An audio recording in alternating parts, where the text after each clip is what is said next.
Hello friends, मेरा नाम है मेहुल शर्मा और आपका स्वागत है मेरी इस नई वीडियो में। चलिए शुरू करते हैं।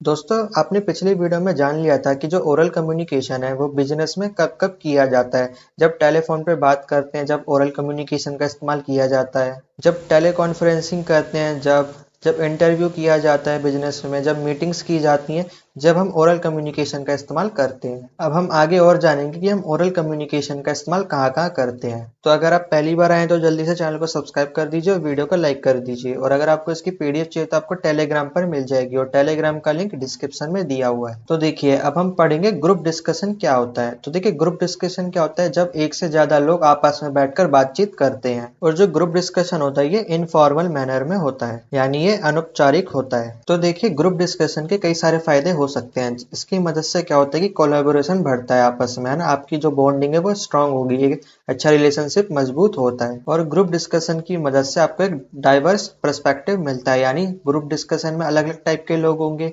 उनकी अलग अलग विचारधारा होगी। तो आपको मतलब एक ही टॉपिक के लिए कई सारे आइडियाज मिल सकते हैं, है ना, जो कंपनी के लिए फायदेमंद होते हैं। और इससे जो आपकी जो थिंकिंग स्किल्स है ना वो भी काफी ज्यादा इनहेंस होगी, मतलब आपकी सोचने की क्षमता बढ़ जाएगी, क्योंकि लोग अलग अलग तरीके के आइडिया देंगे और आप सोचेंगे अरे हाँ, ऐसा भी हो सकता है, ऐसा भी हो सकता है, ये भी कर सकते हैं। तो जो आपकी सोचने की जो स्किल्स है वो काफी ज्यादा इनहेंस हो जाएगी। और देखिए, जब आप ग्रुप डिस्कशन करते हैं तो आप एक व्यक्ति से बात करते नहीं है, अलग अलग लोगों से बात करते हैं। तो इससे क्या होगा कि आपकी जो कम्युनिकेशन स्किल्स है वो भी काफी ज्यादा इम्प्रूव हो जाएंगी।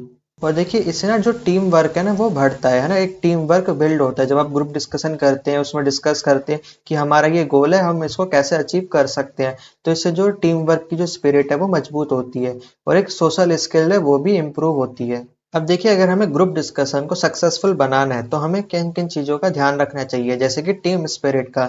ये नहीं होना चाहिए कि आप ग्रुप डिस्कशन कर रहे हैं और उसमें जो दो बंदे वो आपस में लड़े जा रहे हैं, ऐसा नहीं होना चाहिए। एक टीम स्पिरिट होनी चाहिए, गोल को अचीव करने के लिए आप में जुनून होना चाहिए, तभी आप एक अच्छी ग्रुप पे डिस्कशन कर पाएंगे। और देखिए, ग्रुप डिस्कशन को मैनेज करने के लिए एक लीडर होना चाहिए जो सबको मैनेज करेगा, है ना।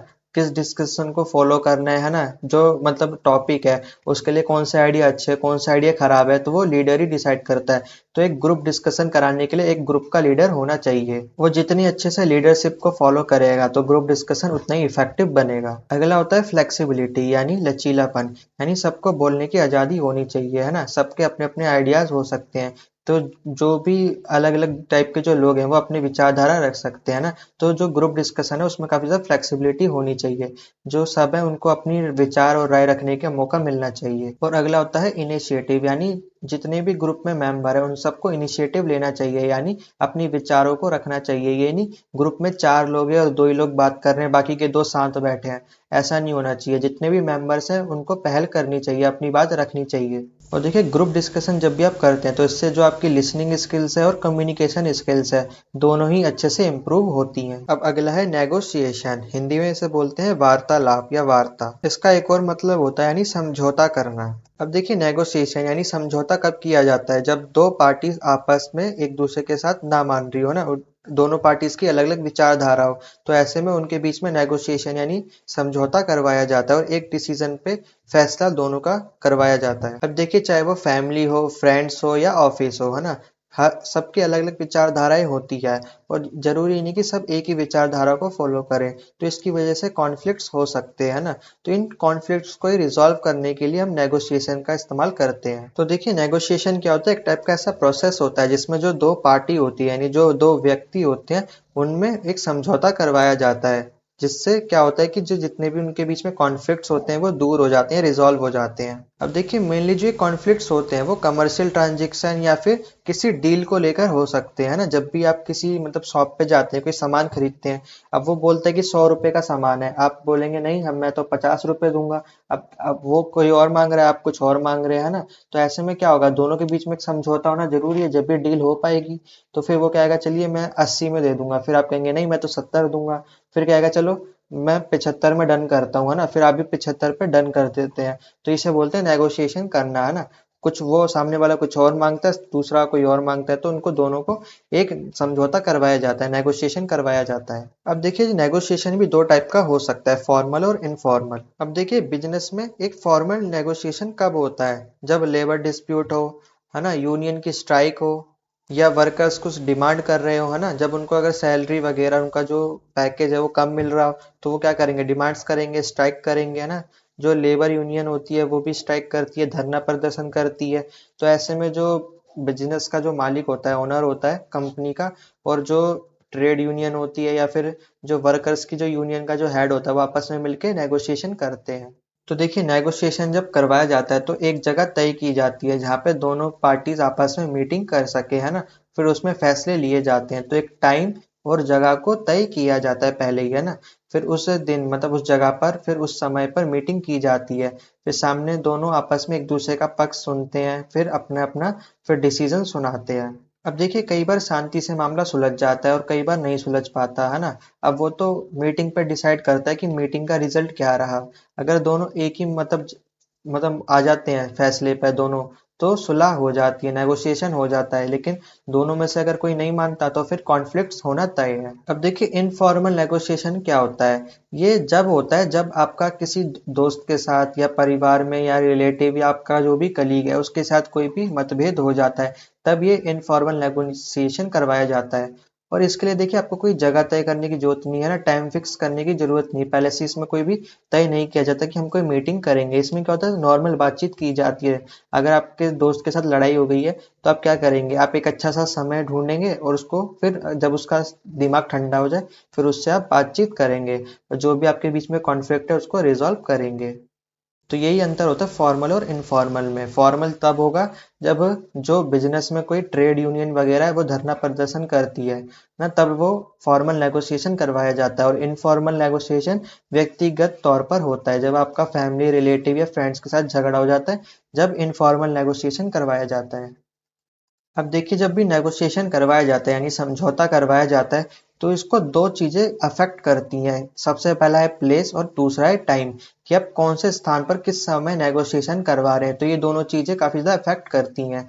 अगर आपने अच्छी जगह चुनी है और अच्छा वक्त चुना है तो नेगोशिएशन हो जाएगा, लेकिन आपने गलत जगह पे गलत वक्त पर आपने नेगोशिएशन करवाया तो वो कॉन्फ्लिक्ट में बदल सकता है। अब देखिए ये जो मैं आपको टॉपिक पढ़ाने वाला हूँ ना, different stages in the process of negotiation, ये पूरा का पूरा जो है ना, ये क्वेश्चन पेपर में आया हुआ है। क्वेश्चन क्वेश्चन में पूछा जाता है कि आप कौन कौन से स्टेप्स को फॉलो करेंगे नेगोशिएशन करवाने के लिए। तो इस टॉपिक को आपको ध्यान से पढ़ना है, ठीक है। अब देखिए जो नेगोशिएशन का प्रोसेस होता है वो काफी ज्यादा कॉम्प्लेक्स प्रोसेस होता है, यानी काफी ज्यादा बड़ा प्रोसेस होता है। ये नहीं कि आज कॉन्फ्लिक्ट हुआ और आज ही रिजॉल्व हो गया, ये कई दिन ले सकता है, कई हफ्ते ले सकता है, कई महीने और कई साल भी ले सकता है। तो अब देखिए नेगोशिएशन करवाने के लिए 4 स्टेजेस हो सकते हैं। सबसे पहला है ओपनिंग अ नेगोशिएशन। तो इसमें क्या होता है कि सबसे पहले जगह तय की जाती है, वक्त तय किया जाता है, दोनों पार्टीज को आमने सामने बैठाया जाता है और फिर नेगोशिएशन स्टार्ट की जाती है। अब फिर क्या होता है, एक्सचेंज ऑफ इंफॉर्मेशन। अब देखिए सामने वाली पार्टी अपनी बात रखेगी, फिर दूसरी पार्टी अपनी बात रखेगी, तो इसमें क्या होता है, इंफॉर्मेशन का एक्सचेंज होता है। फिर क्या होता है, चेंज ऑफ पोजीशन, यानी जब इंफॉर्मेशन एक्सचेंज हो जाती है, दोनों को एक दूसरे की बात समझ आ जाती है और दोनों तय कर लेते हैं कि हाँ अब हम नेगोशिएशन करने के लिए तैयार हैं, तो जो पोजीशन है वो चेंज हो जाती है, यानी स्थिति परिवर्तन हो जाता है, यानी उन दोनों के बीच में सुलह हो जाती है। और फिर अगला है क्लोजिंग यानी समापन, यानी अब नेगोशिएशन हो चुका है। अब देखिए अगर फॉर्मल नेगोशिएशन हुआ है तो मतलब वो लिखित तौर पर साइन वाइन करके नेगोशिएशन कर लेते हैं, मतलब आप गारंटी दे देते कि हमारे बीच में सुलह हो चुकी है। अब आपको एक एग्जांपल के थ्रू समझाता हूँ। मान लीजिए जो वर्कर्स हैं उनको पैसे कम दिए जा रहे हैं, सैलरी कम दी जा रही है। अब उन्होंने धरना प्रदर्शन कर दिया। अब क्या किया जाएगा, एक डेट तय की जाएगी, है ना, एक जगह तय की जाएगी। फिर वर्कर का जो मतलब हेड होगा और जो मालिक होगा उनके बीच में मीटिंग कराई जाएगी, दोनों अपनी बातचीत रखेंगे। वो जो बिजनेसमैन है वो अपनी प्रॉब्लम बताएगा कि मैं अभी बिजनेस ग्रो नहीं कर रहा है इसलिए मैं आपको पेमेंट वगैरह नहीं दे पा रहा।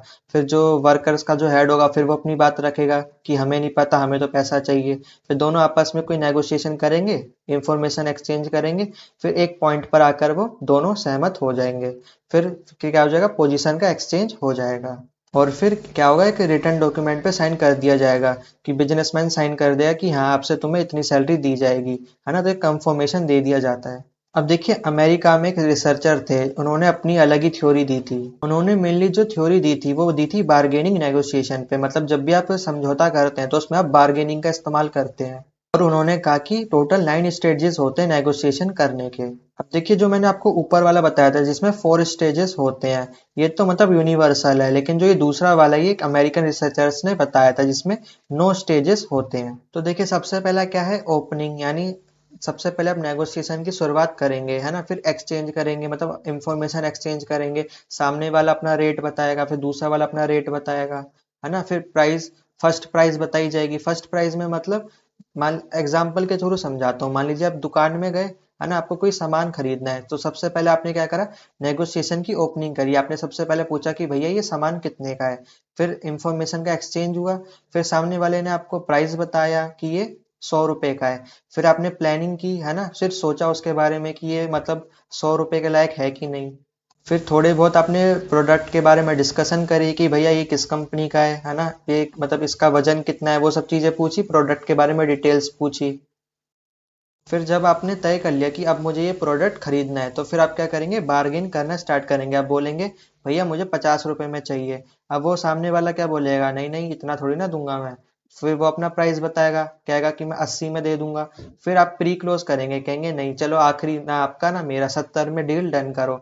तो फिर वो क्या कर देगा, क्लोज कर देगा। फिर 70 में, मतलब वो 70 में फिर आपको वो सामान दे देगा। तो ये आपने क्या करा, एक बार्गेनिंग नेगोशिएशन कर ली। अब देखिए पेपर में जब आपसे क्वेश्चन पूछा जाएगा तो सबसे पहले आपको ये तय करना है कि ये जो आपको नेगोशिएशन का जो ये स्टेप पूछ रहा है ये फॉर्मल है कि इनफॉर्मल है। अगर फॉर्मल है तो आपको ऊपर वाला फॉलो करना है, ये 4 स्टेप्स। और अगर ये इनफॉर्मल है तो आपको ये अमेरिकन रिसर्चर वाला फॉलो करना है, 9 स्टेप्स वाला, ठीक है। अब देखिए अगला है ओरल प्रेजेंटेशन। और देखिए आपको प्रेजेंटेशन बनाने को भी आएगी। आपको कहेगा कि आपको स्लाइड्स बनानी है, आपको टॉपिक दे दिया जाएगा और आपको बोला जाएगा कि 3 से 4 स्लाइड आपको प्रेजेंटेशन की बनानी है, ठीक है। तो ये वाला टॉपिक भी आपको अच्छे से पढ़ना है। आखिरी में मैं इसका फॉर्मेट बताऊंगा कि आपको प्रेजेंटेशन कैसे बनानी है। अब देखिए बिजनेस में ओरल प्रेजेंटेशन का इस्तेमाल इसलिए किया जाता है ताकि इसके माध्यम से आसानी से आप इंफॉर्मेशन या फिर आपको कोई भी आइडिया शेयर करना है ऑडियंस के साथ, तो इसके माध्यम से आप आसानी से कर सकते हैं। ऑडियंस का मतलब जितने भी कंपनी में एम्प्लॉई हैं उनको अगर कोई भी आइडिया बताना है। मान लीजिए कोई नया प्रोजेक्ट आया है आपको, मान लीजिए कंपनी एक कार बनाने की कंपनी है, उनको एक नया मॉडल बनाना है। तो क्या करेगी, प्रेजेंटेशन के माध्यम से सब एम्प्लॉयज को बताएगी कि हम ऐसा मॉडल बनाने वाले हैं ना, इतने बड़े बड़े टायर लगाने वाले हैं, हमारी कार की लेंथ इतनी होगी। तो प्रेजेंटेशन के माध्यम से आसानी से वो ऑडियंस को इंफॉर्मेशन और आइडिया शेयर कर सकते हैं। तो देखिए जो प्रेजेंटेशन होता है वो काफी स्ट्रक्चर्ड फॉर्मेट में होता है, यानी बड़ी बड़ी हेडिंग होगी, टॉपिक होगा, उसके बारे में लिखा होगा, साथ में इमेजेस हो सकती हैं, चार्ट हो सकता है, टेबल हो सकती है।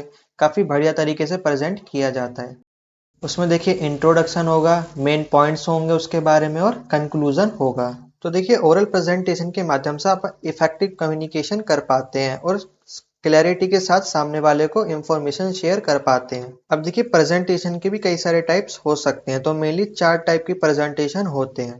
पहला है इम्प्रॉम्प्टू प्रेजेंटेशन। तो देखिए हिंदी में से बोलते हैं अचानक प्रस्तुति, यानी एक ऐसा टाइप का प्रेजेंटेशन होता है जिसमें आपको पहले से टॉपिक नहीं बताया गया होता, आपको तुरंत ही उसके ऊपर कोई भी प्रेजेंटेशन देनी होती है। आपको तुरंत टॉपिक बताया जाएगा अचानक से, फिर आपको अचानक से उसके ऊपर बोलना होता है। एग्जाम्पल के लिए मीटिंग चल रही है और बॉस ने मैनेजर को उठा के बोला कि आपको कंपनी की कितनी ग्रोथ हुई है उसके ऊपर प्रेजेंटेशन देनी है। तो मैनेजर क्या करेगा, अब उसको अचानक से टॉपिक दे दिया गया तो वो अचानक से बोलना स्टार्ट करेगा कि हमारे इस साल इतनी सेल हुई है, इतनी ग्रोथ हुई है, इस महीने इतनी ग्रोथ हुई है। तो प्रेजेंटेशन देना स्टार्ट कर देगा अचानक से। अगला है एक्सटेम्पोर प्रेजेंटेशन। अब देखिए ये भी एक अचानक से दी गई हुई प्रेजेंटेशन होती है, लेकिन इसमें अंतर क्या होता है कि इसमें फैक्ट्स देने होते हैं, यानी तथ्य देने होते हैं। इस वाली प्रेजेंटेशन में जो बॉस है वो मैनेजर को तुरंत कोई मतलब वो दे देगा, टॉपिक दे देगा। फिर जो मैनेजर है उसके लिए एक फैक्ट तैयार करेगा, फैक्ट देगा उसके लिए। और जो वो प्रेजेंटेशन देगा वो काफी ज्यादा स्ट्रक्चर्ड फॉर्म में होगी। देखिए अब दोनों में अंतर समझिए, इम्प्रॉम्प्टू और एक्सटेम्पोर में क्या अंतर है। इम्प्रॉम्प्टू में क्या होता है कि जो बॉस होगा वो अचानक से कोई भी क्वेश्चन पूछ सकता है ना, वो डायरेक्ट पूछ लेगा मैनेजर से, ये बताओ कि आज कितनी सेल हुई। तो वो क्या कहेगा मैनेजर, आज तुरंत जवाब देते हुए बताएगा कि आज इतनी सेल हुई है। लेकिन एक्सटेम्पोर में क्या होगा कि जो बॉस है वो मैनेजर से डायरेक्ट क्वेश्चन पूछेगा, अचानक से क्वेश्चन पूछेगा, लेकिन जो मैनेजर है उसको पूरा प्रेजेंटेशन के माध्यम से जो फैक्ट के साथ बताना पड़ेगा, है ना, कि आज इतनी हुई सेल, कल इतनी हुई, आज हमने इतनी ग्रोथ करी, पूरी प्रेजेंटेशन देगा। और अगली होती है स्क्रिप्टेड प्रेजेंटेशन। तो इसमें क्या होता है कि जो भी एम्प्लॉय या मैनेजर है उसको पहले से ही टॉपिक दे दिया जाता है कि आपको इस टॉपिक पे प्रेजेंटेशन कल देनी है। तो वो क्या करेगा, घर से पहले सब कुछ लिख कर ले आएगा, पूरी प्रेजेंटेशन बना के ले आएगा और फिर अगले दिन प्रेजेंटेशन दे देगा। और अगली होती है मेमोराइज्ड प्रेजेंटेशन। अब देखिए इसमें भी व्यक्ति को पहले से टॉपिक बता दिया जाता है, लेकिन इसमें क्या होता है, स्क्रिप्टेड वाले में तो आप पढ़कर बोल देंगे, पढ़कर प्रेजेंटेशन दे देंगे, लेकिन मेमोराइज्ड वाले में आप पढ़कर जवाब नहीं दे सकते। आप जो प्रेजेंटेशन देंगे आपको बिना पढ़े प्रेजेंटेशन देनी होती है। मतलब पहले आप घर से लिख लीजिए, उसको याद करके फिर आपको प्रेजेंटेशन देनी है। तो देखिए अगर हम बिजनेस की बात करें तो मेनली बिजनेसेस में दो तरीके की प्रेजेंटेशन सबसे ज़्यादा की जाती है। एक तो है स्क्रिप्टेड और दूसरी है एक्सटेम्पोर। तो ये दो टाइप की जो प्रेजेंटेशन है सबसे ज़्यादा बिजनेसेस में यूज़ की जाती हैं। अब देखिए प्रेजेंटेशन का जो स्ट्रक्चर है वो कैसा होता है, स्ट्रक्चर को ध्यान से समझिए क्योंकि आपको पेपर में ये प्रेजेंटेशन बनाने को आएगा। तो देखिए हर प्रेजेंटेशन का एक क्लासिक स्ट्रक्चर होता है जिसमें तीन पार्ट्स होते हैं। सबसे पहला है इंट्रोडक्शन, दूसरा होता है मेन बॉडी और तीसरा होता है कंक्लूजन। तो देखिए पेपर में आपको कोई भी टॉपिक दे दिया जाएगा और फिर आपको प्रेजेंटेशन बनाते वक्त सबसे पहले तो आपको डब्बा बनाना पड़ेगा, है ना। डब्बा क्यों बनाना पड़ेगा, क्योंकि जो भी प्रेजेंटेशन बनाई जाती है ना तो स्लाइड्स में बनाई जाती है। तो जो आप स्लाइड्स बनाएंगे तो सबसे पहले आपको एक डब्बा बनाना पड़ेगा। फिर डब्बे में आपको सबसे पहले बड़ा बड़ा लिखना पड़ेगा इंट्रोडक्शन। फिर जो टॉपिक आपको दिया होगा फिर आपको उसका इंट्रोडक्शन के बारे में लिखना है, आपको टॉपिक के बारे में बताना पड़ेगा। स्लाइड्स में आपको इंट्रोडक्शन लिख के बड़ा बड़ा फिर उसके बारे में एक्सप्लेन कर देना है। तो जो भी आपको टॉपिक दिया है उसका पर्पस, रेलेवेंस, सब चीज़ें बता देनी है ना। और कोई भी अगर क्वेश्चन वगैरह आपको ऑडियंस से पूछना है तो वो क्वेश्चन भी आप प्रेजेंटेशन में लिख सकते हैं। तो देखिए आपको मेनली 3 से 4 स्लाइड्स बनानी पड़ेंगी प्रेजेंटेशन की। तो पहली जो स्लाइड होगी उसमें तो आप इंट्रोडक्शन बना देंगे, तो पहली स्लाइड होगी इंट्रोडक्शन के लिए। बाकी जो बीच में 2 से 3 स्लाइड होंगी उसमें आपको बॉडी बनानी पड़ेगी। तो बॉडी में आपका मेनली फोकस किस पर होना चाहिए, कॉन्टेक्ट और कॉन्सेप्ट पर, कि मतलब आपको जो टॉपिक दिया गया उसके बारे में आपको ब्रीफली एक्सप्लेन करना पड़ेगा। और जो टॉपिक आपको दिया गया है उसके बारे में 2 से 3 मेजर पॉइंट्स लिखने पड़ेंगे। और बिल्कुल डॉट बनाया, फिर एक पॉइंट लिखा, फिर दूसरा डॉट बनाया, फिर दूसरा पॉइंट लिखा, ऐसे करके 2 से 3 पॉइंट आपको पहली स्लाइड में लिख देने, मतलब दूसरी स्लाइड में लिख देने हैं। फिर तीसरी स्लाइड में आप उसके बारे में मतलब क्वेश्चन आंसर्स लिख सकते हैं ना। तीसरी स्लाइड में जो भी टॉपिक आपको दिया है उसके पहले क्वेश्चंस लिखिए, फिर उसके ही आंसर्स आप लिख सकते हैं। और उस टॉपिक से रिलेटेड कुछ मेन पॉइंट्स हो सकते हैं, उनके बारे में आप डिस्कस कर सकते हैं। तो ये सारा कंटेंट किस में आएगा, बॉडी में आएगा। फिर आप जो लास्ट स्लाइड्स बनाएंगे, वो जो चौथी स्लाइड या पांचवी स्लाइड्स आप बनाएंगे वो कंक्लूजन वाली स्लाइड होगी। तो कंक्लूजन वाली स्लाइड में आप जितने भी आपने जो ब्रीफली एक्सप्लेन करा है उसको समराइज करके आखिरी वाली स्लाइड्स में लिख देंगे। और जो भी आपको टॉपिक दिया है उसके जो मेजर पॉइंट्स है उसको समराइज करके और क्लियर शब्दों में लिख देंगे, ताकि जो भी चेक करने वाला है ना एग्जामिनर, वो तुरंत पढ़ के समझ जाए कि आपने पूरे उस पैराग्राफ में क्या लिखा है। तो देखिए ये पूरा स्ट्रक्चर था प्रेजेंटेशन बनाने का। अब देखिए क्वेश्चन ऐसा है, आपको कोई भी टॉपिक दे दिया जाएगा, जैसे बिजनेस कम्युनिकेशन आपको टॉपिक दे दिया और बोलेगा इस पे 3 से 4 स्लाइड प्रेजेंटेशन बनाओ। तो पहली स्लाइड आप बनाओगे डब्बा बनाकर, उसमें इंट्रोडक्शन दे दोगे, बिजनेस कम्युनिकेशन क्या है वो सब इंट्रोडक्शन दे दोगे। फिर दूसरी स्लाइड में आपको बॉडी लिखनी है, तो उसके जो बिजनेस कम्युनिकेशन है उसके अंदर क्या क्या चीज़ें आती हैं वो सब आप लिख दोगे। फिर तीसरी स्लाइड में फिर उसके मेन पॉइंट्स के बारे में और क्वेश्चन आंसर्स लिख सकते हैं उसके बारे में, और जो इंपॉर्टेंट पॉइंट्स है उसको डिस्कस कर सकते हैं। फिर आखिरी की स्लाइड में आपको कंक्लूजन लिख देना है। ऐसे करके 3-4 स्लाइड्स आपको लगातार बना देनी है, हर स्लाइड डब्बे के अंदर बनेगी, ठीक है। तो यहीं पे हमारा जो बिजनेस कम्युनिकेशन है ये फिनिश होता है। तो अगर आपको इसकी पीडीएफ चाहिए तो आपको टेलीग्राम पे मिल जाएगी। और देखिए मैंने स्लाइड्स यहाँ पे बना रखी है, ऐसी स्लाइड्स आपको पेपर में बनाकर आनी है, डब्बा बनाना है और फिर ऐसी स्लाइड्स बना देनी है। जैसे कि मैंने यहाँ पे टेलीग्राम का चैनल का नाम लिख रखा है, आप ये सर्च करके टेलीग्राम पे ज्वाइन हो सकते हैं। तो कमेंट करके बताइए वीडियो आपको कैसी लगी, और अगर आप पहली बार आए तो जल्दी से चैनल को सब्सक्राइब कर दीजिए और वीडियो को लाइक कर दीजिए और शेयर करना ना भूलिएगा। और मैं मिलता हूँ आपको इसकी नेक्स्ट वीडियो में, तब तक के लिए जय हिंद।